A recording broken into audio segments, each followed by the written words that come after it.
আমাদেরকে ভয় দেখিয়েছিলেন। আমাদেরকে ভয় দেখিয়ে আমাদের আজকের প্রধান মুফাসসির মাওলানা ডক্টর মিজানুর রহমান আজারীকে দেশ ছাড়তে বাধ্য করেছিলেন। আজ এসে দেখে যান, আপনি নেই, আমাদের ডক্টর মাওলানা মিজানুর রহমান শুধু নেই, তার লক্ষ লক্ষ ভালোবাসার মানুষেরা পেকুয়া শুধু নয়, গোটা বাংলাদেশকে আজ আলো ছড়িয়ে দিয়েছে। আপনারা সাইদি সাহেবকে হত্যা করেছেন, এক সাইদি রহমানের অনুপস্থিতিতে লক্ষ সাইদি আমাদের তৈরি হয়ে কোরআনের দাওয়াত পৌঁছে দিচ্ছে। আমাদের হত্যা করা যায়, আমাদের ফাঁসি দেওয়া যায়, আমাদের শেষ করা যায় না, আমাদের শেষ করা যাবে না। আমাদের এই প্রিয় মাতৃভূমি বাংলাদেশ স্বাধীন হওয়ার 53 বছর পার হলেও আমরা কি অর্থনৈতিক মুক্তি পেয়েছি ভাইয়েরা? আমরা কি সাংস্কৃতিক মুক্তি পেয়েছি? আমরা কি রাজনৈতিক মুক্তি পেয়েছি?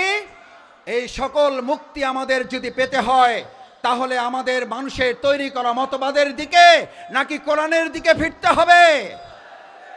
আমাদের গ্রামে, আপনাদের গ্রামে আমরা সবাই একটা কথা বলি, সোজাতে হবেন, মরার আগে হবেন না। কখন হবেন? কখন হবেন? কাপড় দিয়ে যখন পায়ের কাছে একজন ধরে আর মাথার কাছে একজন ধরে, দুই থেকে দুইজন ধরে আর টানে, বলে যে আরো সোজা করো, আরো টাইট করো।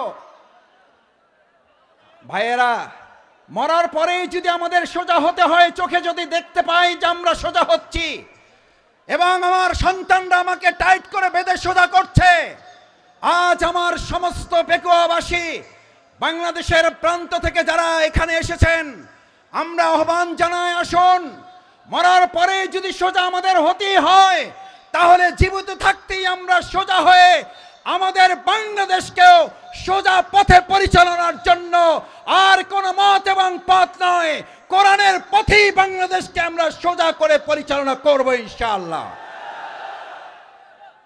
দ্বিতীয় যে দায়িত্ব আল্লাহ তাআলা আমাদেরকে দিয়েছেন, ফামান তাবিআ হুদায়া ফালা খাউফুন, কোনো ভয় নেই তোমাদের।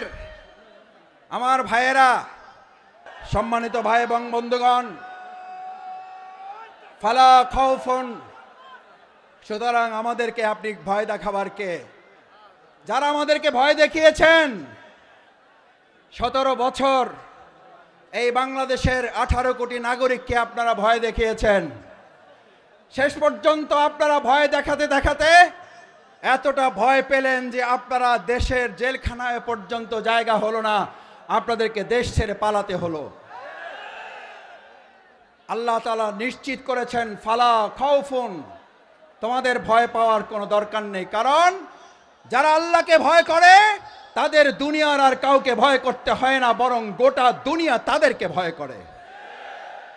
ফালা খাউফুন আলাইহিম ওয়ালা হুম ইয়াহজানুন। আল্লাহ সুবহানাহু ওয়া তাআলা শুধু ভয়ের ব্যাপারে আপনাকে নিশ্চিত করে নাই, আল্লাহ তাআলা বলেন, আমার এই ভয়ে যদি তোমরা উত্তীর্ণ হতে পারো, এক আল্লাহকেই যদি ভয় করতে পারো, কোন গুলি বন্দুককে যদি তোমরা ভয় না করো, তাহলে আমি আল্লাহ তোমাদেরকে এবার দ্বিতীয় নিশ্চয়তা দিচ্ছি, ওয়ালা হুম ইয়াহজানুন, তোমাদের আর কোন রকম দুশ্চিন্তা, উদ্বেগ, উৎকণ্ঠায় ভুগতে হবে না। আলহামদুলিল্লাহ, বিগত 15 বছর আপনারা ত্যাগ এবং কোরবানি, নির্যাতন, নিপীড়নের মুখে থেকেছেন। এই পেকুয়াবাসী, এই চট্টগ্রামের বন্দরের নগরীর মানুষেরা জীবন বাজি রেখেছেন, কিন্তু কোনো গুলি বন্দুক ফাঁসির কাছে আমাদের ভাইয়েরা মাথা নত করে নাই বলেই আজ আল্লাহ তাআলা উদ্বেগ, উৎকণ্ঠা এবং স্বস্তির মধ্যে আমাদের এই সুন্দর একটা প্রোগ্রামের আয়োজন করার তৌফিক দিয়েছেন। এটা কার পুরস্কার? কার পুরস্কার? আমাদের পূর্ণ পুরস্কার এখনো আমাদের হাতে আসে নাই। আমাদের আসল পুরস্কার আল্লাহ ঘোষণা করেছেন, বিসমিল্লাহির রহমানির রহিম, ইযা জাআ নাসরুল্লাহি ওয়াল ফাতহ, যখন আল্লাহর সাহায্য এবং বিজয় আসে। কার সাহায্য? কার? কোন পার্শ্ববর্তী রাষ্ট্রের, প্রশাসনের, সেনাবাহিনীর, র্যাবের সাহায্য কার? নাসরুল্লাহ, ইযা জাআ নাসরুল্লাহি ওয়াল ফাতহ, যে আল্লাহ আমাদেরকে সাহায্য করেন, সে আল্লাহ তাআলাই বলেন, আমি যখন কাউকে সাহায্য করি তার বিজয় ছাড়া আর অন্য কিছু হতে পারে না। নাসরুল্লাহ ইজা জা নাসরুল্লাহি ওয়াল ফাত, কারণ আমার সাহায্য যেখানে যায় গোটা দুনিয়া তার বিপক্ষে থাকলেও বিজয় ছাড়া তার কিছুই হয় না। আজ বাংলাদেশে আল্লাহর সাহায্য এসেছে, গোটা কোরআনের রাষ্ট্র কায়েম হওয়া ছাড়া পূর্ণাঙ্গ বিজয় আমাদের হতে পারে না। আমাদের পূর্ণাঙ্গ বিজয় কি? আমাদের পূর্ণাঙ্গ বিজয় শুধু একজন এমপি হওয়া নয়, আমাদের পূর্ণাঙ্গ বিজয় শুধুমাত্র একজন মন্ত্রী হওয়া নয়, আমাদের পূর্ণাঙ্গ বিজয় শুধুমাত্র একজন রাষ্ট্রপতি হওয়া নয়, আমাদের পূর্ণাঙ্গ বিজয় শুধু একজন প্রধানমন্ত্রী হওয়া নয়, আমাদের পূর্ণাঙ্গ বিজয় শুধুমাত্র ইসলামী দল ক্ষমতায় যাওয়া নয়, আমাদের পূর্ণাঙ্গ বিজয় হচ্ছে আলা লাহুল খালক ওয়াল আমর, সৃষ্টি যার, আইন চলবে তার। আমার ভাইয়েরা, সৃষ্টি যার, আইন চলবে তোমার। আইন চলবে কার? আইন চলবে কার? বাংলাদেশ আজ সেরকম একটা সুন্দর কল্যাণমূলক রাষ্ট্র বিনির্মাণের জন্য এখানে যারা এসেছেন, কোরআনের প্রেমে যারা বসেছেন, কিসের উপরে বসেছেন এটা চিন্তা করেন নাই। আপনার মাথার উপরে ফ্যান আছে, লাইট আছে, বাতাস আছে নাই, চিন্তা করেন নাই। আজ এখানে যারা এই কোরবানি পেশ করে কোরআনের ভালোবাসায় সমবেত হয়ে গায়ে গা লাগিয়ে লক্ষ লক্ষ জনতা এখানে হাজির হয়েছেন, এই লক্ষ জনতা যদি আজ একটা আহ্বান এখান থেকে নিয়ে যেতে পারেন, রাসূল করিম সাল্লাল্লাহু আলাইহি সাল্লাম এরকম মজলিসকে সামনে রেখে আমার মুসল্লিয়ানে কিরামগণকে উদ্দেশ্য করে, এই জামানাকে উদ্দেশ্য করে রাসূল করিম সাল্লাল্লাহু আলাইহি সাল্লাম সাহাবীদেরকে স্মরণ করালেন। দুর্ভোগ হচ্ছে সেই মানুষের জন্য, ভালো করে খেয়াল করুন, দুর্ভোগ হচ্ছে সেই মানুষের জন্য, দুর্ভোগ হচ্ছে সেই মুসলিমের জন্য, দুর্ভোগ হচ্ছে সেই কোরআন প্রেমিকের জন্য যে আল্লাহকে ভুলে গিয়ে নিজেকে নিয়ে ব্যস্ত হয়, যে আল্লাহকে ভুলে গিয়ে নিজেকে নিয়ে ব্যস্ত হয় এবং সে নিজেকে নিয়ে ব্যস্ত হতে গিয়ে দুনিয়ার সব কিছু থেকে বঞ্চিত হয়ে যায়। আমরা কি দুনিয়া থেকে বঞ্চিত হয়ে নিজেকে নিয়ে ব্যস্ত হব না আল্লাহকে নিয়ে ব্যস্ত হব? আজকে এখানে আপনারা যারা এসেছেন, আমরা সবাই এখানে কি দুনিয়ার কোনো শক্তির কাছে এসেছি নাকি আল্লাহর শক্তির কাছে এসেছি? কার কাছে এসেছি? আমাদের এই সমস্ত ব্যবস্থাপনার যিনি সহযোগিতা করেছেন সেটা কি দুনিয়ার কোনো শক্তি নাকি আল্লাহর শক্তি? আমার ভাইয়েরা, হযরত ইব্রাহিম আলাইহিস সালামকে যখন আগুনে পুড়ে পরীক্ষায় উত্তীর্ণ করার জন্য আল্লাহ তাআলা সিদ্ধান্ত নিয়েছিলেন, আপনাদের সকলের মনে থাকার কথা, হযরত ইব্রাহিম আলাইহিস সালামকে আগুনে ফালানোর জন্য মাসব্যাপী যখন আগুনের কুণ্ডলী তৈরি করা হচ্ছিল, সমস্ত মানুষ শুধু নয়, ফেরেশতাকুল, সমস্ত পশু প্রাণী আল্লাহর দরবারে আহ্বান করেছিলেন, দোয়া করেছিলেন, আল্লাহ এই বিরাট পরীক্ষা থেকে, নির্যাতন, নির্মমতা থেকে হযরত ইব্রাহিম আলাইহিস সালাম আপনার প্রিয় বন্ধু খলিলুল্লাহকে আপনি হেফাজত করুন। আল্লাহ সুবহানাহু ওয়া তাআলা তাকে হেফাজতের জন্য ফেরেশতাগণকে পাঠিয়েছিলেন। আপনাদের সকলের মনে থাকার কথা, হযরত জিবরাইল আমিন ইব্রাহিম আলাইহিস সালামের কাছে গিয়ে আবেদন করেছিলেন, ইব্রাহিম, আমি আল্লাহর পক্ষ থেকে আপনার কাছে এসেছি, যদি আপনার কোনো সহযোগিতার প্রয়োজন হয় তাহলে আপনাকে আমি সহযোগিতা করতে চাই। সম্মানিত মুসল্লিয়ানে কেরাম, আজ এই কথাটি আমাদের জন্য অত্যন্ত তাৎপর্যপূর্ণ। যদি কেউ মনে করেন পরিস্থিতি ভালো হয়েছে সেজন্য হয়তো আমরা এই কাজ করতে পারছি, কিন্তু আমরা এই কথাও পরিষ্কার বলি, আমাদের কাছে পরিস্থিতি ভালো হলেও আলহামদুলিল্লাহ, আমাদের কাছে পরিস্থিতি প্রতিকূল হলেও আলহামদুলিল্লাহ, আমরা শত প্রতিকূলতার মধ্যেও দুনিয়ার কোনো সহযোগিতার কাছে মাথা নত না করে হযরত ইব্রাহিম আলাইহিস সালাম যেমন জিবরাইল আমিনকে বলেছিলেন, আমার যদি সহযোগিতার প্রয়োজন হয় তাহলে আমি একমাত্র সহযোগিতা গ্রহণ করব মহান আল্লাহ সুবহানাহু ওয়া তাআলার। আল্লাহ সুবহানাহু ওয়া তাআলা ছাড়া আমার কারো সহযোগিতার প্রয়োজন নেই।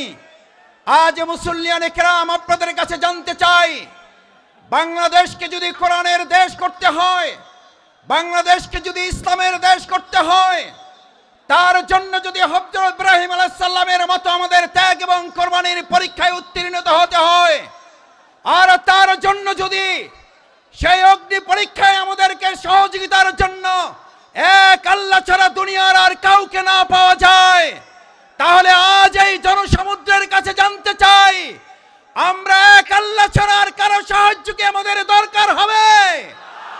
আমরা কার সাহায্য চাই?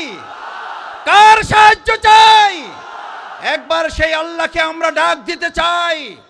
আমরা সবাই আল্লাহকে একবার ডাকতে চাই, আল্লাহ আল্লাহ।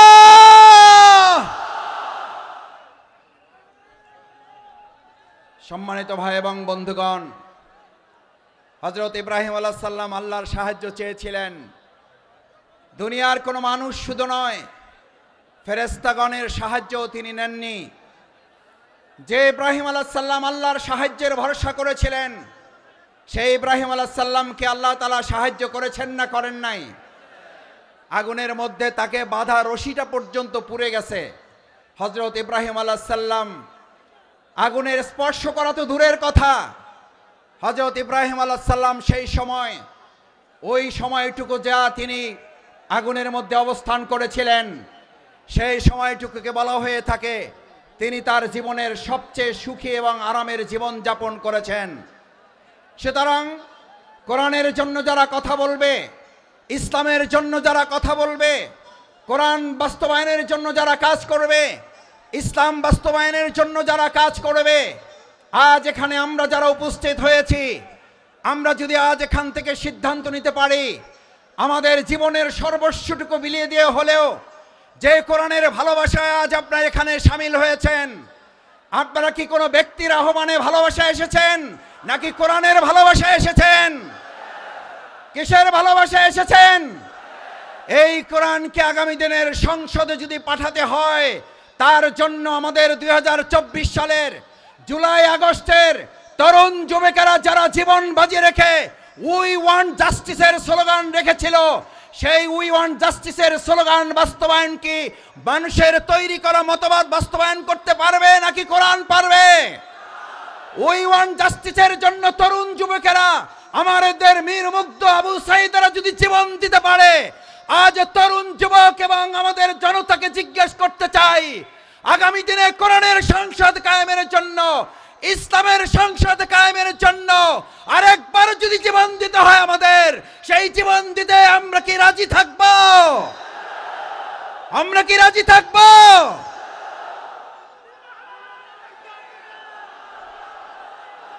সম্মানিত ভাই এবং বন্ধুগণ, আল্লাহ সুবহানাহু ওয়া তাআলা মহাগ্রন্থ আল কোরআনে আমাদের জন্য উল্লেখ করেন, আল্লাহ তাআলা আমাদের জন্য উল্লেখ করেন,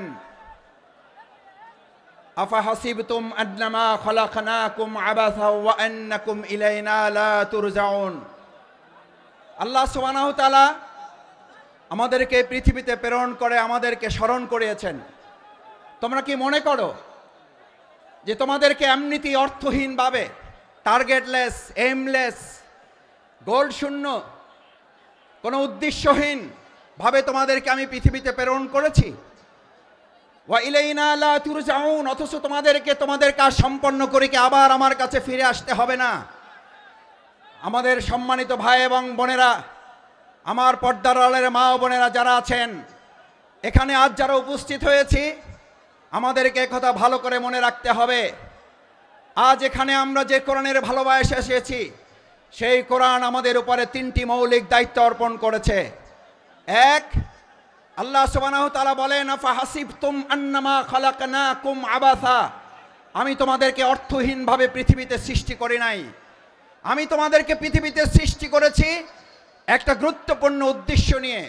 সেই উদ্দেশ্য সম্পর্কে আল্লাহ তাআলা পরিষ্কার রোড ম্যাপ ঘোষণা করেছেন। এখন আমাদের দেশের অর্থনীতি সংস্কারের প্রশ্ন উঠছে, আমাদের দেশের রাজনীতি সংস্কারের প্রশ্ন উঠেছে, পররাষ্ট্রনীতি সংস্কারের প্রশ্ন উঠেছে। আমরা আজ সংস্কারের দায়িত্বে যারা আছেন তাদের কাছে আল্লাহ তাআলার সংস্কারের রোড ম্যাপ তুলে দিতে চাই। আল্লাহ তাআলা কোরআনে ঘোষণা করেন, ফা ইম্মা ইয়াতি আন্নাকুম মিন্নি হুদান, আমি এই পৃথিবীতে মানুষকে প্রেরণ করে তাকে একটা রোড ম্যাপ দিয়ে দিয়েছি। এই রোড ম্যাপের মধ্যে তার রান্নাঘর থেকে শুরু করে তার সংসদ ভবন পরিচালনার পর্যন্ত সমস্ত বর্ণনা আমি উল্লেখ করে দিয়েছি। সুবহানাল্লাহ। আমার ভাইয়েরা, মহাগ্রন্থ আল কোরআনের মধ্যে যে রোড ম্যাপ আল্লাহ উল্লেখ করেছেন, ফামান তাবিআ হুদায়া, যদি এটাকে ফলো করে, যদি এটাকে অনুসরণ করে, যদি এটাকেও মেনে চলে, তাহলে আল্লাহ ঘোষণা দিচ্ছেন কোনো প্রধানমন্ত্রী না, কোনো প্রধান উপদেষ্টা না, কোনো উপদেষ্টা বৃন্দগণ নন, কোনো জাতিসংঘের মহাসচিব নন, এক আল্লাহ সুবহানাহু ওয়া তাআলা ঘোষণা দিয়েছেন ফামান তাবিআ হুদায়া, তাহলে তোমরা রোড ম্যাপের আসল রাস্তা খুঁজে পাবে। আমরা আজ বাংলাদেশের বর্তমান দায়িত্বে যারা আছেন তাদের কাছে মহাগ্রন্থ আল কোরআনের আহ্বান পৌঁছে দিয়ে বলতে চাই, বাংলাদেশকে যদি যথাযথ সংস্কারের মাধ্যমে তার আসল রোড ম্যাপে পরিচালনা করতে হয়, তাহলে মহাগ্রন্থ আল কোরআনের আইন দিয়ে ছাড়া মানুষের তৈরি করা কোনো চিন্তাতন্ত্র মতবাদ দিয়ে পূর্ণ সংস্কার করা সম্ভব হবে না। ভাই এবং বন্ধুগণ, আল্লাহ তাআলা বলেন যদি এটাকে ফলো করো হুদায়া, তাহলে সঠিক পথ পাবে। আচ্ছা, আপনাদের কাছে জিজ্ঞেস করি, যদি কোরআন অনুসরণ করার মধ্যে দিয়ে সঠিক পথ পাওয়ার কথা বলা হয়, তাহলে আমাদের কাছে কি এই প্রশ্ন ওঠা স্বাভাবিক নয় যে কোরআন বাদ দিয়ে যে কোনো পথ অবলম্বন করলে ওটা সঠিক নয়, ওটা গোমরাহের পথ? কোরআন যদি আল্লাহর পথ হয়, তাহলে কোরআনের বাইরে যা মত আছে, পথ আছে, সমস্ত মত এবং পথ ইবলিসের পথ। ইমানদাররা কখনো কোরআনের পথ, আল্লাহর পথ বাদ দিয়ে ইবলিসের পথে হাঁটতে পারে না। আজ আমাদের এই কোরআন দায়িত্ব দিয়েছে ফামান তাবিআ হুদা, তাহলে তোমরা সঠিক পথ পাবে, আসল পথ পাবে। আমার ভাইয়েরা, আসুন, আজ সেই কারণে রাসূল করিম সাল্লাল্লাহু আলাইহি সাল্লাম বললেন, আব্দুল্লাহ ইবনে মাসউদ হাদিসটি বলে আমার কথা শেষ করে, আব্দুল্লাহ ইবনে মাসউদ রাদিয়াল্লাহু তাআলা আন কল ক্বালা রাসূলুল্লাহ সাল্লাল্লাহু আলাইহি ওয়াসাল্লাম ওয়া ইয়াকুলুনা মা লা ইয়াফআলুন, তোমাদের মধ্যে এমন একটা সময় আসবে, কোরআন শোনার লোক থাকবে, কোরআন জানার লোক থাকবে, কোরআনের আলোকে সে হয়তো পথ চলার কথাও বলবে, ইয়াকুলুনা মা লা ইয়াফআলুন, কিন্তু কোরআনের আলোকে সমাজ এবং রাষ্ট্র পরিচালনার লোক পাওয়া যাবে না। ওয়া ইয়াফআলুনা মা লা ইউমারুন, আবার কিছু কাজ করলেও কোরআনের পূর্ণাঙ্গ রূপ বাস্তবায়ন হবে না। আজ এখানে যারা আছেন, আমরা কি কোরআন বাস্তবায়নের জন্য সবাই রাজি আছি? ইনশাআল্লাহ সবাই কি রাজি আছি? ইনশাআল্লাহ। আল্লাহ মেহেরবানি করে হাতগুলো আপনার আরশের আজিমের ক্যামেরায় এগুলো তুলে নিয়ে কাল কিয়ামতের দিন কোরআনের কর্মী হিসাবে আমাদেরকে নাজাতের জন্য, জান্নাতের জন্য আপনি কবুল মঞ্জুর করুন। আল্লাহ এই আয়োজনকে বাংলাদেশের জন্য কবুল করুন, কোরআনের সংসদের জন্য আয়োজনকে কবুল করুন, কোরআনের রাষ্ট্রের জন্য এই আহ্বান আয়োজনকে কবুল করুন। সম্মানিত ভাই এবং বন্ধুগণ, আসুন আমরা আমাদের প্রধান মুফাসসিরে কোরআন হযরত মাওলানা ডক্টর মিজানুর রহমান আজারি হাফিজাহুল্লাহর কিছুক্ষণের মধ্যে আপনাদের সামনে কথা বলবেন। আমরা দোয়া করি অন্যান্য উলামায়ে কেরামগণ আরও কথা বলবেন। আল্লাহ সুবহানাহু ওয়া তাআলা আমাদের এই প্রিয় মাতৃভূমিকে সব ধরনের বিশৃঙ্খলা, ষড়যন্ত্র থেকে হেফাজত করুন। সকলে বলুন আমিন। আসসালামু আলাইকুম ওয়া রাহমাতুল্লাহি ওয়া বারাকাতুহু।